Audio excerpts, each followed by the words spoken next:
I know I sense from the energy of Reverend John that he has something very specially lined up for us today. So I hope you have your pens because you're going to get homework.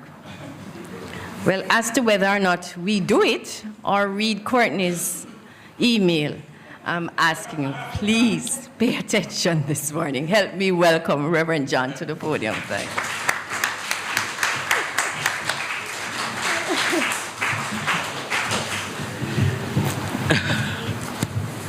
Good morning, friends.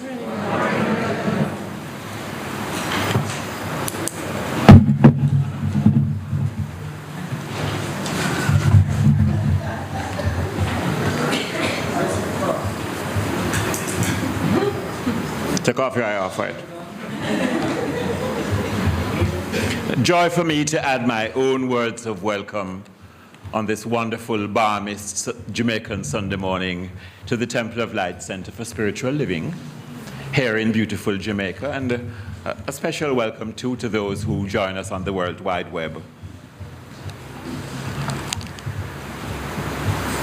Going once, going twice. Sold to the lady in the green dress at the back of the room for 2 guineas. For those of you unfamiliar with pounds, shillings, and pence, the currency in use before 1962, when Jamaica gained its independence from Great Britain, 2 guineas was, anybody remember? A guinea was 1 pound, 1 shilling, and 20 shillings made a pound, so that was 21 shillings. So 2 guineas was 2 pounds, 2 shillings. My mother Daisy was the lady in the green dress, and she gasped. She loved this beautiful Japanese Satsuma teapot with matching cups and had bid 2 shillings on them. But then a snooty lady in the front who was also wearing green bid 3 shillings. So my mum bid 3 and 6. So the lady bid 4 shillings. My mother bid 4 and 6. And so it went until it reached a guinea. Friends, I don't know what made me bawl out, 2 guineas! But it was my first auction at about age 10, and I was really excited. Mom was too proud, I think, to admit that it was a mistake and let the snooty lady in green from the front row have it. And if I remember correctly, she had to borrow 2 shillings from my godmother, who had gone with us to the auction, as she only had 2 pounds. As we walked back to the car with the treasure, Mom said, "Hold your teapot carefully, dear. It cost you a lot of money." "Cost me?" I asked incredulously. I didn't buy it. You were the one that liked it. She said, "I liked it, but not 2 guineas worth." And so I broke my piggy bank and went without pocket money for about 40 weeks, because I got a shilling a week, in order to pay for my first object of art. My next auction experience, friends, came shortly after the first and was equally instructive. The piece I wanted went for many times the amount of money I had in my pocket, but I had learned, as my nanny used to say, to kibba me mouth. That is, to shut up and say nothing, because it can cost you. So finally, at the end of all these beautiful antique pieces going, mouth-watering to my young mind, finally the auctioneer looked around. There was nothing left.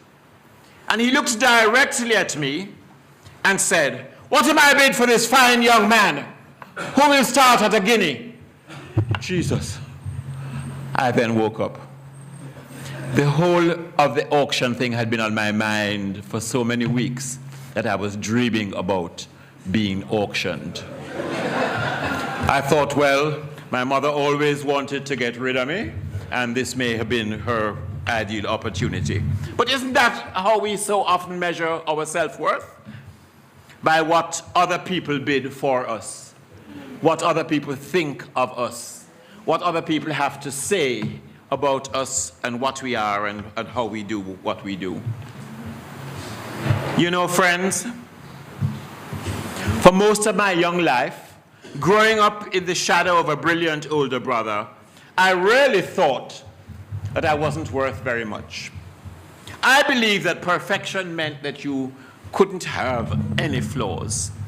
Worse yet, I thought it meant never ever making a mistake, never hurting another person's feelings, never being at fault for anything, and most of all, being accepted and loved by everyone. I really thank heavens for this teaching, for it is here that I learned that I am of inestimable value to life, and that being created by something that is so absolutely awesome that I could not be anything else but awesome myself. In the opening page of his classic work, The Science of Mind, Dr. Ernest Holmes, the founder of our great teaching, welcomes the reader with the following phrase, and I quote, "These lessons are dedicated to that truth which frees man from himself and sets him on the pathway of a new experience, which enables him to see through the mist to the eternal and changeless reality." And today I want us to see through the mist. I think also of St. Paul saying, we see through a glass darkly, remember? But then, face to face. Isn't it wonderful when you look in every single face, what you are seeing is the reflection of God itself in the eyes of whomever you're looking at. And when you see face to face, then you are known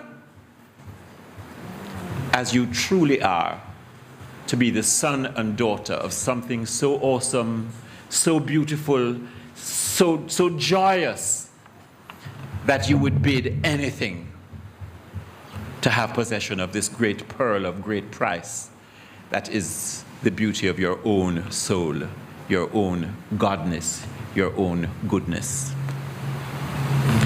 You see, friends, beyond the basic human need for food, shelter, clothing, and sex, our greatest need is to know that we really matter, that we really count for something in life, and that the Creator, as the creation of a divine intelligence, we are of inestimable value. And so my encouragement this morning is titled, "You Are of Inestimable Value." People try in many ways to achieve this feeling of being valid, laboring under the delusion that if they can just accumulate enough material wealth, the world will beat a path to their door. They fail to realize that the only way to attain the feeling of being valid and valuable to life is to know beyond a doubt that we matter to life simply because we exist. The late Mother Teresa is quoted as saying, and I quote, "We ourselves feel that what we are doing is just a drop in the ocean. But if that drop was not in the ocean, I think that the ocean would be less because of that missing drop." Unquote. Dr. Holmes titled the first 4 chapters of The Science of Mind, "The Thing Itself, the Way It Works, What It Does, and How to Use It." In these chapters, he clearly explains the principles of life and thereby essentially tells us that we matter, that we are invaluable, and why we matter and what we are able to accomplish because we really do matter to life. We matter not because of anything we have accumulated or will ever accumulate. We matter, my friends, because the source of your identity is God. As Dr. Holmes put it, the highest God and the innermost God, the God that dwells at the center of your being, the master of your life, is the same God.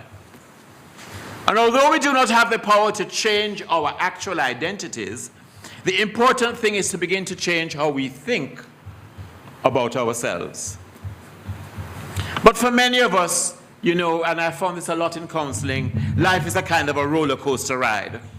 One day you think of yourself as capable and dealing with life, and the next you feel totally incapable. One minute we're experiencing that giddy head over heels exhilaration when we meet with the success of an endeavor or we fall in love. You know that feeling? Oh, you can't even sleep. And the next, you experience the extreme 20-story drop in energy when someone or something disappoints us, because we have fixed our attention and allow other people to decide our value, to bid on us, as it were, as if we were a Satsuma teapot or some other treasure. But I want you to know that this is how Holmes expresses it. Let me see if I quote it and then you can say it after me. Spirit put the stamp of individuality upon itself and called it you. So let us affirm, Spirit put the stamp of individuality upon itself and called it me. Spirit put the stamp of individuality upon itself and called it me. To your neighbor say, Spirit put the stamp of individuality upon itself and called it you. Namaste. Spirit put the stamp of individuality upon itself and called it you. Namaste. And you can remember that short affirmation. Spirit put the stamp of individuality upon itself and called it you. The stamp of individuality, my friends, includes the incredible ability bestowed by God upon each of us to determine our experience of life by means of our thought. And this ability resides within our conscious mind. Thus, the science of mind reveals the true nature of reality and the vitally important part we each play in it.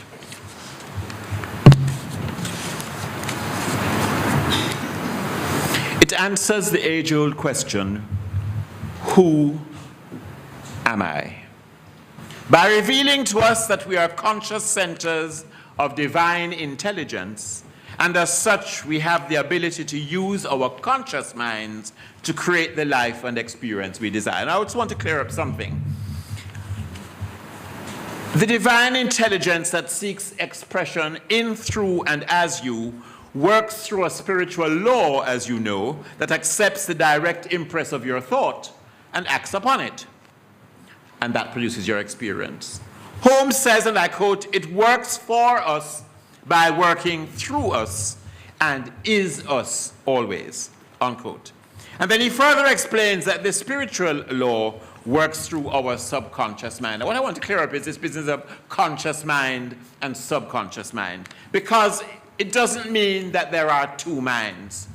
Your conscious mind and your subconscious mind, and Holmes sometimes called the subconscious mind the subjective. Why? Because your subconscious is subject to the dictates of your conscious mind. But there are not two minds, it's one mind. It's like two sides of one coin. And therefore, you create your experiences by using your conscious mind, by consciously thinking into your subconscious mind that which you want to experience. So to create the experiences you desire, you have to begin thinking the kind of thoughts that create the consciousness of the desired experience. It's not what we think casually now and then, but what's going on most of the time in our minds that counts. Watch what you are thinking continually, what you're always thinking about and perhaps talking about. It's the thoughts, attitudes, beliefs, and feelings that we entertain on a continuing basis that impress our subconscious, or what's the other name? Subjective mind, and bring forth our experience. Dr. Wayne Dyer, in his presentation on the power of intention, shares this wisdom from Thich Nhat Hanh, and I quote, when you change the way you think, when you change the way you look at things, the things you look at change, unquote. The challenge is many people balk at the seemingly tall order of having to change their thinking. Adjust some mistake, they say. But you don't have to transform every thought, feeling, attitude, and belief. When there is more in your consciousness that supports the good you desire rather than contradicts it, you will attain what you wish to attain. To quote the late Dr. David J. Walker, author of a wonderful book titled You Are Enough, I quote, the real self is God. When we identify ourselves in this way, we cannot help but meet the world with a confidence that allows us to deal effectively with the changing panorama of life's experiences. Friends, it may shock you to hear this, but science of mind is not a redemptive teaching. The science of mind, as we teach here and in Centers for Spiritual Living all over the globe, is a transformative teaching. It's meant to transform your thinking. And yet I find most appealing about it is that we do not attempt to transform others because we know that each individual is already unalterably perfect. This teaching gives us the tools to transform our own thoughts and feelings, to exchange thoughts that cause disease and depression for thoughts that create health and happiness, to exchange thoughts that make us feel that we do not matter and we do not count and that nobody would bid a damn for us, to thoughts that make us realize that with God we can attain and achieve anything that we're willing to develop the consciousness for.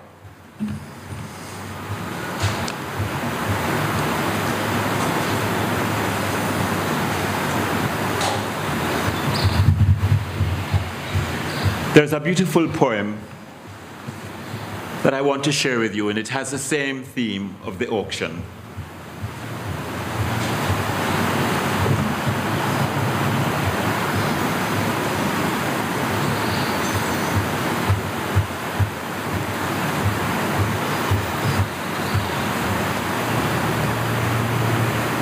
The auctioneer held up the old violin, thought it scarcely worth his while to waste much time. But he held it up with a smile. "What am I bidding, good folks?" he cried. "Who will start the bidding for me? $1, $1, then $2? Only $2? $2, and who will make it $3? $3 once, $3 twice, going for $3.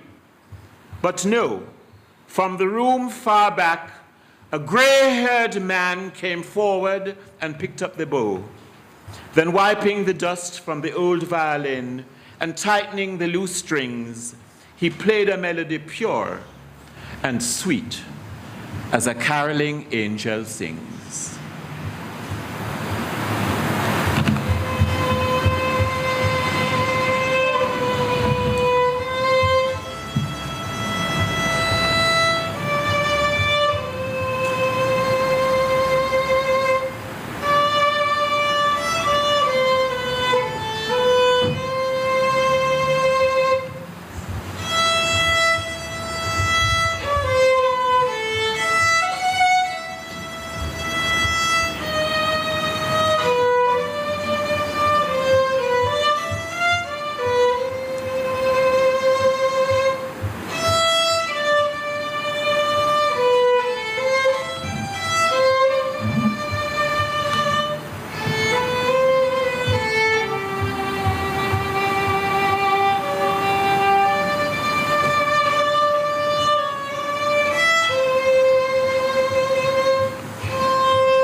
The music ceased, and the auctioneer, with a voice that was quiet and low, said, "What am I bid for the old violin?" And he held it up with the bow. $1,000, and who will make it $2? $2,000, and who will make it $3? $3,000 once, $3,000 twice, and going and gone, said he. The people cheered, and we should give Hanif a clap. The people cheered.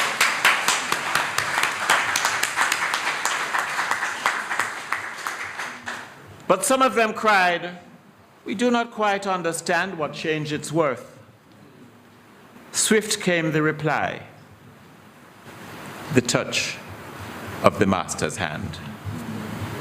And many a man with life out of tune and battered and scarred with sin is auctioned cheap to the thoughtless crowd, much like the old violin.